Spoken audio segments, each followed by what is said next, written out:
اللہ تعالیٰ نے زندگی کا نظام اسی طرح کا بنایا ہے کہ اس میں ہر بندہ ہر روز نیا پیپر دیتا ہے۔ ہم آئے ہی امتحان کے لیے ہیں، پیپر دینے کے لیے آئے ہیں، اور پیپر لامالا کچھ سوال آسان ہوتا ہے، کچھ مشکل ہوتا ہے، لیکن زندگی کے پیپر میں ہم سمجھتے ہیں کہ یار پہلے سنیا سی پیسہ ہوئے گا تو مسئلے ختم ہو جاتے ہیں، پیسے بھی آ گئے ہیں، مسئلے ختم ہی نہیں ہو رہے۔ یاد رکھیے کوئی دنیا میں ایسی چیز نہیں ہے جو آپ کا پیپر ختم کر دے۔ آپ جتنا مرضی اوپر چلے جائیں پیسے کے اعتبار سے، پیپر ختم نہیں ہو سکتا۔ صحت کے اعتبار سے اوپر چلے جائیں، پیپر ختم نہیں ہو سکتا۔ نعمتوں کے اعتبار سے اوپر چلے جائیں، پیپر ختم نہیں ہو سکتا۔ پیپر باقی ہے، اور آپ کو اس کے لیے ذہن بنا کے رکھنا ہے کہ میرا آج کے دن کا بھی کوئی نہ کوئی پیپر ہو۔ ایسا بندہ پھر اللہ تعالیٰ سے خفا نہیں ہوتا۔ وگر نہ کہتا یا اللہ نمازاں پڑھی دیا، قرآن پڑھی دے، روزے رکھی دینے، اعتکاف کری دے، عمرے کری دینے، حج کیتے جانے ہیں، صدقے کیتی جانے ہیں، کام نہیں بن رہے سارے۔ او بھائی یہاں تو پیپر ہے، امتحان اس چیز کا نام ہے، کتنی ہی جگہ پہ آپ محنت کریں گے رزلٹ نہیں دیا جائے۔ ہم کہتے رزلٹ کو نہیں ملتا۔ پیسے کا مل جانا کامیابی نہیں، رب کی رضا کا، مصطفیٰ کی رضا کا مل جانا کامیابی۔ لیکن ہمارے ذہن میں نہیں یار، خواہش سی اپنی دکان پانی ہے پا لیتی، اپنا پلازا پانا ہے پا لیتا، اپنی مارکیٹ صدر بننا ہے بن گئے۔ یہ مقصد جس کا بن گیا وہ راہ راست سے ہٹ گیا۔ صراط مستقیم یہی ہے کہ مجھے رب کو لینا ہے، رب کو پانا ہے، مصطفیٰ کریم صلی اللہ علیہ وسلم کی رضا کو پانا ہے۔ میں اس سے اگر اس پہ ہوں اور میرا کاروبار ٹھپ ہے، اللہ کی قسم 100% کامیاب، 100% کامیاب، کیونکہ وہ راضی ہے۔ اور اگر آپ کا کاروبار پیک پہ ہے اور اللہ رسول راضی نہیں، خدا کی قسم ہم سے بڑا بد نصیب کوئی۔ زندگی کا مقصد متعین کیجیے، اور اللہ تعالیٰ کا ایک عجیب نظام ہے، فائدوں میں سے نقصان نکالتے، نقصان میں سے فائدے نکالتے۔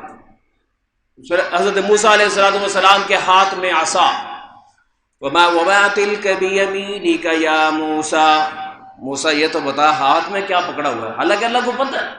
قَالَ هِيَ عَصَايَ، یا اللہ میری لاٹھی ہے، أَتَوَكَّأُ عَلَيْهَا وَأَهُشُّ بِهَا عَلَىٰ غَنَمِي وَلِيَ فِيهَا مَآرِبُ أُخْرَىٰ، یا اللہ پتے جھاڑتا ہوں، بکریاں چراتا ہوں، بڑے فائدے ہیں۔ اچھا فائدے ہیں، القیہا یا موسیٰ، ذرا اسے چھوڑ تو صحیح نا۔ جیسے ہی چھوڑا فَأَلْقَاهَا فَإِذَا هِيَ حَيَّةٌ تَسْعَىٰ، اچانک سانپ بن گیا، اژدہا بن گیا۔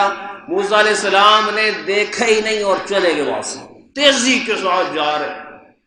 موسیٰ علیہ السلام کو آواز دی اللہ تعالیٰ نے، خُذْهَا، اے موسیٰ اپنا ہی ڈنڈا ہے، اپنی لاٹھی ہے، اس کو چھوڑ کیوں رہے ہو؟ پکڑو نا اس کو، تمہارے بڑے فائدے تھے اس میں، ہمارا حکم بدل گیا، اب تمہارے لیے وہ فائدے نظر نہیں آ رہے، دیجئے اس کو، خُذْهَا۔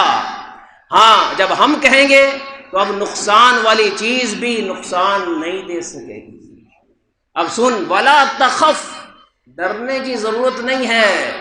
جب بعض کتابوں میں آتا ہے موسیٰ علیہ السلام نے اپنی چادر لی ہوئی تھی لپیٹ کے نا پورے بازو پہ، پھر اس کو ہاتھ ڈالا تاکہ کہیں نہ کہیں ڈنگ ہلکا لگے۔ اللہ تعالیٰ کی طرف سے آیا کہ لانو ایک ہی پا رہے ہیں، سیدھا ہاتھ پانا ہے، سیدھا منہ میں ہاتھ پانا ہے، منہ میں۔ ہائے ہائے ہائے، موسیٰ علیہ السلام نے اللہ کے کہنے پہ ہاتھ ڈالا، وہ لاٹھی پھر سے لاٹھی بن کر اسی طرح ان کے ہاتھ میں آ گئی۔ دیکھتے ہی دیکھتے سَنُعِيدُهَا سِيرَتَهَا الْأُولَىٰ، ہمارے ارادے سے یہ ایک دم سے دیکھے کیسے لاٹھی دوبارہ لاٹھی بنتی ہے۔ تو اللہ کا نظام ہے دوستو، جس پیسے کو ہم فائدے والا کہتے ہیں اللہ اسی میں لاس بھی ڈال دیتا ہے، نقصان بھی ڈال دیتا ہے، جس میں نقصان سمجھتے ہیں اللہ اس میں فائدہ ڈالتا ہے۔ تو اصل فائدہ کوئی فائدہ دے ہی نہیں سکتا جب تک ارادہ الہی نہ ہو۔ پیسہ بھی مفید نہیں اگر رب ساتھ نہیں، اور اگر رب ساتھ ہے تو فقر، افلاس، بھوک، پیاس آپ کے لیے نقصان دے۔ اللہ تعالیٰ پیپر لیتے رہتے، اچھا، جذبات کا بھی بڑا اللہ پیپر لیتے ہیں کہ بندے کی طبیعت کو ایک دفعہ مچلا دو کسی چیز کے لیے اور پھر اس سے وہ چیز نہ ہو، یہ اتنا بڑا پیپر ہوتا ہے کہ بڑے بڑے رہ جاتے ہیں، اور اللہ تعالیٰ نے